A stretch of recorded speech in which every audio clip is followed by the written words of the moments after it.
Bonjour et bienvenue dans cette nouvelle vidéo où je me suis mis le défi de t'expliquer simplement les fameux tableaux de déclinaison dont tu as certainement déjà entendu parler si tu as appris l'allemand, en tout cas à l'école on en parle beaucoup, mais je vais essayer de t'expliquer ça le plus simplement possible. Dans 2 ou 3 vidéos, on va voir le temps que ça nous prend pour prendre vraiment le temps de t'expliquer ça pour que tu puisses vraiment comprendre et voir ce qui est important à connaître dans les tableaux de déclinaison le plus simplement, le plus naturellement possible. Alors, avant de démarrer avec ce fameux tableau que je vais compléter du coup ici au fur et à mesure, je te rappelle que tu peux télécharger mon guide pour apprendre l'allemand en 5 minutes par jour. Tu trouveras tout plein de conseils pour bien débuter ton apprentissage de l'allemand. Tu cliques sur le lien là en dessous dans la description, tu arrives sur mon site, tu donnes ton prénom, ton email, je t'envoie tout ça dans ta boîte de réception. Alors, donc tu as vu, j'ai fait un super beau tableau ici.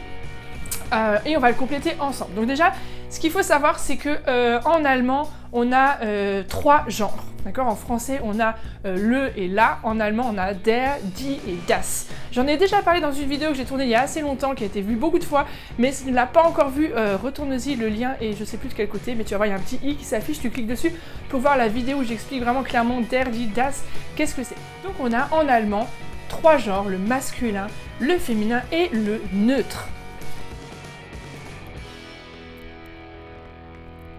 Et puis on a des noms qui sont au pluriel, donc c'est aussi quelque chose qui se décline du coup différemment, c'est pour ça que je l'inclus aussi dans le tableau de déclinaison.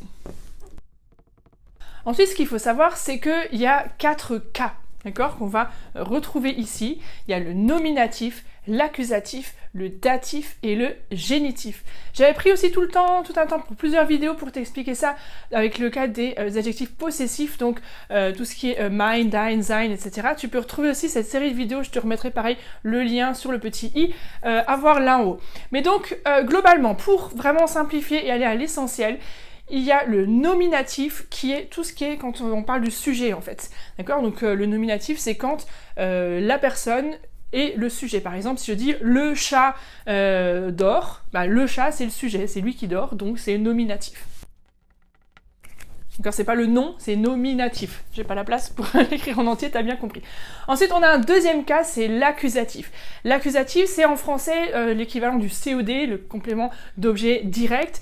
Donc c'est en fait quand on dit quoi ou qui, ou voilà, par exemple, le chat mange quoi, il mange, ça va être l'accusatif, d'accord? Il mange quoi? Ce quoi, ça va être l'accusatif. Et donc l'article 2, s'il mange du fromage, va s'écrire différemment que si c'est le fromage qui mange le chat. Là, c'est le fromage, le sujet. Mais là, si c'est le chat qui mange quoi, le fromage, ça va devenir accusatif. Et donc, ça va se décliner différemment en allemand. Donc, deuxième cas, c'est l'accusatif. Et ensuite, on a le datif, qui correspond en français au complément d'objet indirect. Et donc, qui est, par exemple, le chat demande à la souris, à qui s'il peut la manger, par exemple. Super phrase. T'imagines le chat en train de demander à la souris, est-ce que je peux te manger? Bon, bref. Non, mais la grammaire, faut la rendre un peu fun pour que ce soit plus compréhensible. Donc, le datif, c'est l'équivalent du COI, c'est à qui, à quoi. Donc, par exemple, le chat demande à la souris, à qui, du coup, ça sera au datif. Parce que c'est indirect, c'est pas il mange quoi, c'est il demande à qui. Il y a le à, tu vois, il y a une petite préposition. Et souvent, en allemand, il va y avoir des prépositions comme ça qui sont toujours suivies du datif. Tu as peut-être appris cette phrase aussi, aus, bei, mit, nach, seit, von, zu. Ces petites prépositions, après un aus, après bei, après mit, après nach, seit, von, zu. Après toutes ces petites prépositions, ce sera toujours le datif qui va entrer ici, en ligne de compte. Et ensuite, on a un dernier cas qui est le génitif, d'accord? Donc je le mets dans le tableau parce que tu vas le retrouver dans la plupart, dans tous les tableaux de déclinaison que tu retrouves sur plein de sites, etc. ou dans tes livres de grammaire allemande. Mais en vrai, je vais te dire un truc, ça va peut-être te choquer, le génitif, on s'en fout, d'accord? Parce que déjà d'une, les Allemands l'utilisent de moins en moins, de deux, ils se plantent et en fait au lieu du génitif, ils utilisent une formule avec le datif. Et donc en fait le génitif, franchement, on le croise, il faut le connaître, il faut savoir que ça existe, mais honnêtement, on peut très bien s'en sortir avec les 3 autres, d'accord? Maintenant, juste pour que tu saches de quoi il s'agit, c'est par exemple si on va dire la queue du chat est cassée. Ça se dit ça? Je sais pas si elle peut se casser la queue. Ou la jambe, tiens, la jambe du chat. De qui? D'accord? Il y a l'appartenance. C'est la jambe du chat. Donc quand il y a une appartenance, ça va être le cas du génitif. Donc ça va être, en fait, bon, en français on dit du chat, mais c'est de le chat en fait. La jambe de le chat. Et bah, le, ici, il va se changer parce que c'est le chat quand c'est sujet.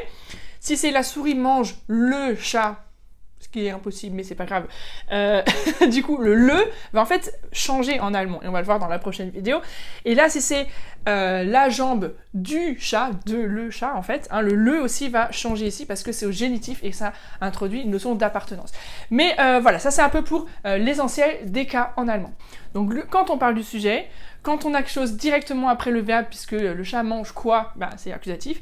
Et quand on a, il me demande à quelqu'un, ou etc., on va avoir plusieurs exemples, ça va être le datif. Alors, comment ça se complète du coup? Eh bien, dans la suite, ça sera le sujet d'une prochaine vidéo. Je t'invite à t'abonner pour rester informé, puisqu'on va faire ça en plusieurs étapes pour que tu aies bien le temps d'intégrer tout ça. Donc on se retrouve pour la prochaine vidéo pour découvrir la suite du tableau. Allez, à bientôt, tchuss!